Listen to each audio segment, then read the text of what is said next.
Okay, for example 4, a base of the right solid 10 feet high is shown.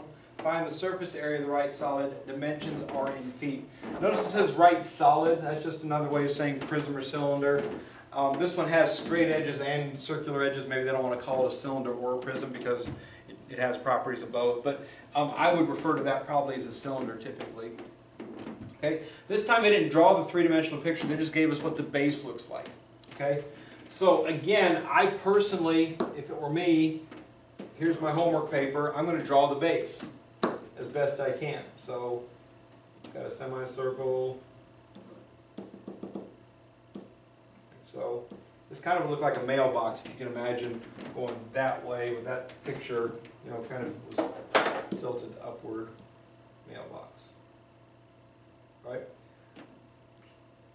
Now they were nice enough to tell us this over here is 6 and this is 5. Obviously this is 5 because of the rectangular properties, all these right angles. And I'm again going to write the word base here. This time finding the area of the base is a little bit more complicated because we have two figures making up the base. So if I write B equals, I've got a rectangle. Area of a rectangle is length times width. So 6 times 5, 5 times 6, take your pick. And then I also have a semicircle. Half a circle, so it's half of pi r squared. So 6 times 5 is equal to 30. 1/2 times pi times 9, using 3.14 for pi, is about 14.13. That comes out to 30 plus that makes 44.13. So that time base is a little bit more complicated, so notice I used a couple lines here to find it out. But again, rectangle added to semicircle, multiply, multiply, add last. For perimeter, I have to add up all the pieces, all the sides. So 5 is a side, 6 is a side, 5 is a side. Then I have this semicircular side, half a circle. Half a circle is and always will be just pi times the radius. Pi about 3.14 times 3 makes 9.42. So if I add up all four sides, 5 plus 5 plus 6 is 16, plus 9 is 25 and 0.42. The only decimal is the 0.42, so just add all the whole numbers, put a 0.42 at the end of it. And finally, h, if there is no three-dimensional picture drawn, height will be in the words. So height is 10 feet. So once again, I was able to, using just geometry formulas, area, perimeter of a half circle, adding up the sides for perimeter, and inspection of the words in order to find the height, I found all the necessary numbers to find surface area. Surface area again is 2b plus pH.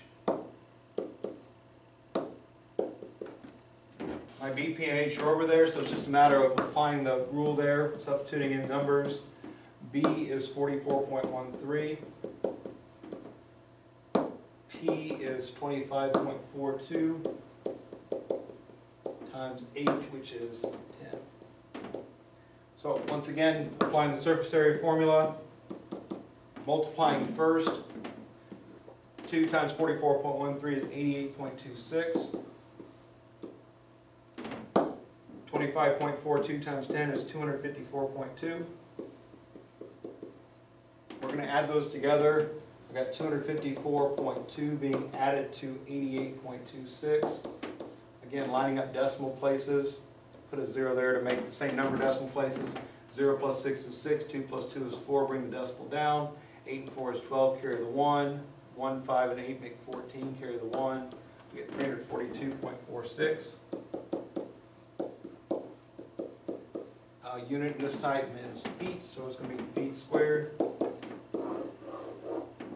So when I'm grading your homework on this section, chapter 15.4, I'm expecting every one of your surface area problems to look like this. I want to see a picture of your base drawn.